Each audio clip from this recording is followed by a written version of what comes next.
gaila, kad šiandien dėja Lietuvoje mes turime suformuotą tokią situaciją, kada norintis kažką padaryti, visą laiką turi jaustis kaltas. Prisiminkime oranžinius dviračius. Kiek man teko išgirsti kaltinimų,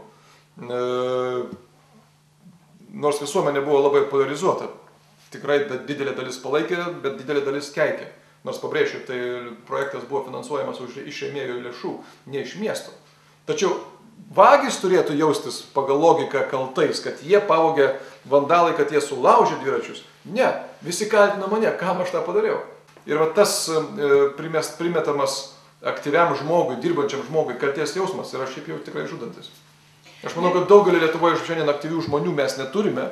Vieni išvažiuoja kitur gyventi, kiti tiesiog nuleidžia rankas, todėl kad Lietuvoje yra baisiai nepakanti ir baisiai netolerantiška tiems, kurie nori pasikeitimų.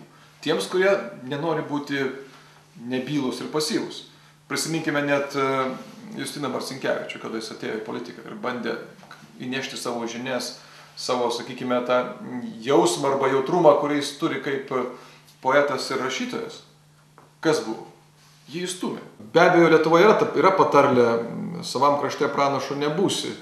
Ir aišku, kas savo kailiu yra patyrę šią patarlę, tai tikrai galiu pasakyti, kad tai yra žiauri patarlė ir labai žiauri.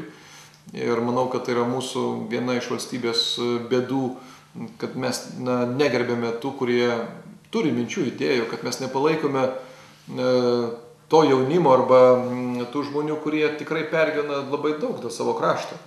Ir su savo vagies filosofija didžia dalimi mes viską suniveliuojam, viską sumalam, suveliam ir todėl šiandien ir turim matyti tas problemas, tas bėdas, iš kurių matyti negreitai ir išeisim, jeigu taip ir toliau mąstysim.